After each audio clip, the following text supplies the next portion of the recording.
Jalaluddin Rumi, Le livre du dedans, chapitre 37. Le maître dit : bien que ce que l'on prétend au sujet de cette concubine soit un mensonge et que ce ne doive pas aller plus loin, c'est là ce que les gens se sont imaginés. L'imagination et le fort intérieur de l'homme sont comme un vestibule. On entre dans le vestibule avant d'accéder à la maison. Le monde tout entier ressemble à une maison. Tout ce qui entre dans le vestibule va fatalement apparaître dans la maison. Cette maison dans laquelle nous nous trouvons a d'abord été esquissée dans l'esprit de l'architecte avant qu'elle devienne une véritable maison. Nous disons que ce monde-ci est une maison. L'illusion, la pensée et les imaginations sont pareils au vestibule de la maison. Tout ce qui apparaît dans le vestibule, sois sûr que tu le retrouveras dans la maison. Dans ce monde, tout ce qui arrive, bien ou mal, se manifeste d'abord dans le vestibule. Dieu le Très-Haut, quand il a décidé de créer différentes choses merveilleuses et surprenantes, telles que les jardins, les vergers, les prairies, les sciences, les arts, éveille dans les cœurs le désir et l'exigence de toutes ces choses. Sache que tout ce que tu vois dans ce monde-ci existe dans l'autre monde. Tout ce que tu vois dans une goutte d'eau existe dans l'océan, parce que cette goutte procède de l'océan.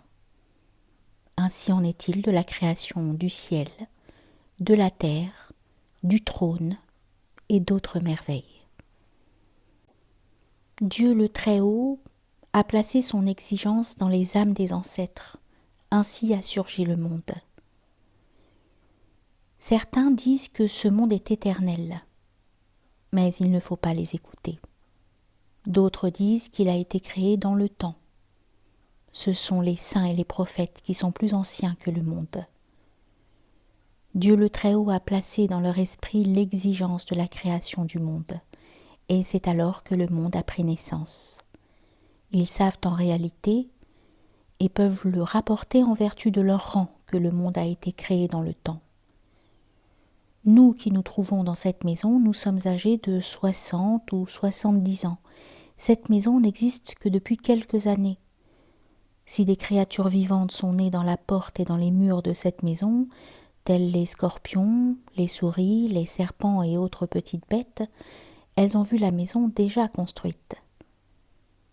Si elles disaient « cette maison est éternelle », nous ne les croirions pas, car nous savons que cette maison a été construite récemment.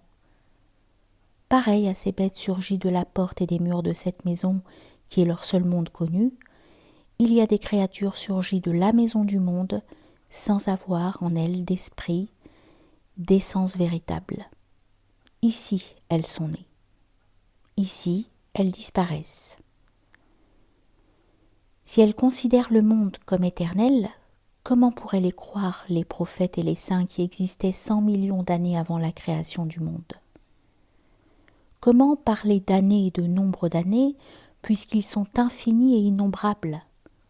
Ils ont vu la création du monde dans le temps, de même que vous avez vu la création de cette maison dans le temps. Le pauvre philosophe dit aux musulmans orthodoxes : « Comment sais-tu que le monde a été créé dans le temps ? Et toi, Anne, comment sais-tu que le monde est éternel ? » En fait, quand tu dis que le monde est éternel, cela signifie seulement qu'il n'a pas été créé dans le temps. Aussi, ton témoignage se fonde-t-il sur une négation. Or, le témoignage affirmatif est plus facile que le négatif. Comment peut-on vérifier un témoignage de ce genre ? Cet homme n'a pas fait telle action. La personne qui effectue pareille déclaration doit être restée étroitement liée à l'autre, du début à la fin de sa vie, nuit et jour, endormie et éveillée.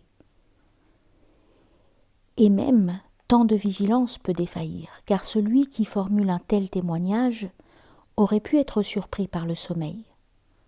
ou la personne qu'il est censé partout suivre aurait pu se rendre seule aux toilettes. Aussi, le témoignage qui se fonde sur une négation n'est-il pas crédible? Tandis que le témoignage qui se fonde sur une affirmation est à la fois possible et facile.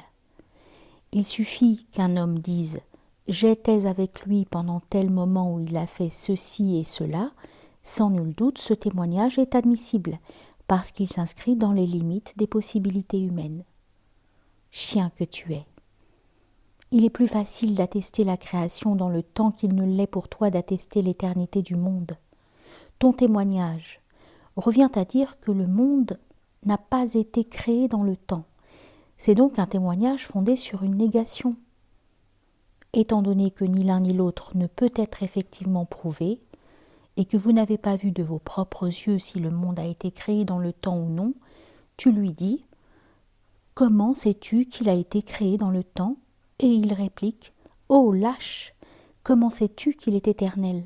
Après tout, c'est ta prétention qui est la plus difficile et la plus invraisemblable.